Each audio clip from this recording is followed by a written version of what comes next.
Hi, it's Mike DelSignore. In today's video, I want to talk about a great case result I had in Uxbridge District Court. This was a case involved a blood test. And the important thing to keep in mind when you have a hospital blood test is that these aren't forensic tests. In other words, the hospital isn't concerned with getting your exact BAC. They just want to know if alcohol is involved. So they do a quick enzymatic test.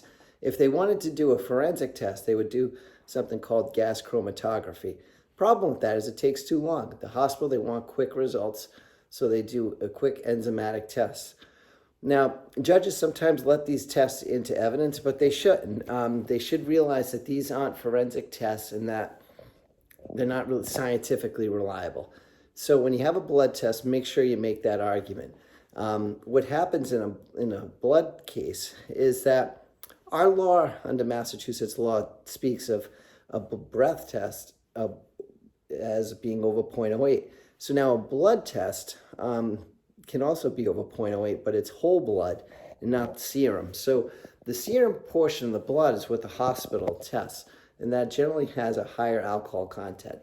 So there has to be a conversion. So these blood cases can be very complex. There's a lot of legal issues, scientific issues that you need to understand, and whoever lawyer is representing you should understand these issues.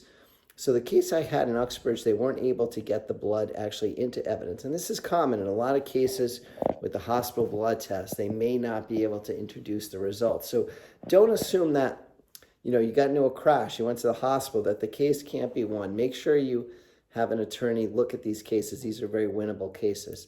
So accident cases typically involve very little other evidence of impairment other than the blood. Generally, they're going to, the EMT, they're going to arrive at the scene of the crash, and they're going to quickly bring the person to the hospital. So what that means is that in those cases, there's not going to be field sobriety tests. The observations of slurred speech, bloodshot eyes might be very brief and might not be as extensive as an ordinary would be.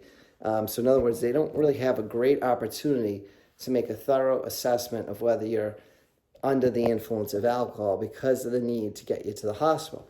Further, the signs of somebody being impaired and somebody being startled from an accident when they have an airbag going off in their face can be very similar.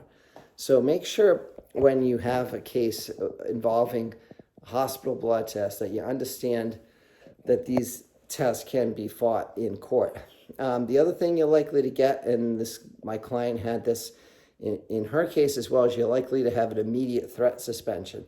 Now, these immediate threat suspensions, you need to act on them before the case is resolved, because the Board of Appeals is 6 months behind. So if you wait until the case is done, you're going to wait another 6 months to get your license back. Generally, on a crash, they're going to want a substance abuse evaluation. They're going to want the case closed. I was able to get my client a hardship prior to the case being closed. However, they would have had to get a breathalyzer in the car.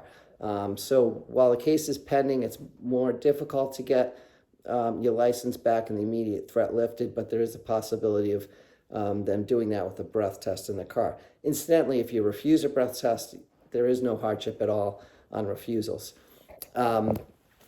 So the case I had in Uxbridge went to trial, and there was largely a legal question of whether the blood would come into evidence. So keep in mind when you're faced with hospital blood tests that it's not the same as a forensic test of blood.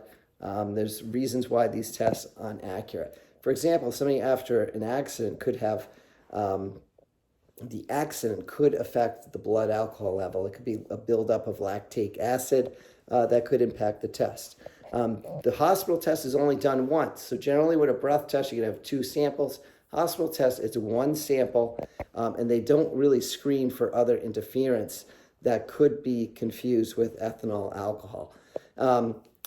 So keep all that in mind. If you have a question about an OUI case in Uxbridge District Court or any court throughout Worcester County or throughout Massachusetts, feel free to call, text anytime. My name's Mike DelSignore, 781-686-5924. I'm here to help. My passion is to help people avoid a conviction on an OUI case, and I've been doing this for years, helping good people in difficult situations.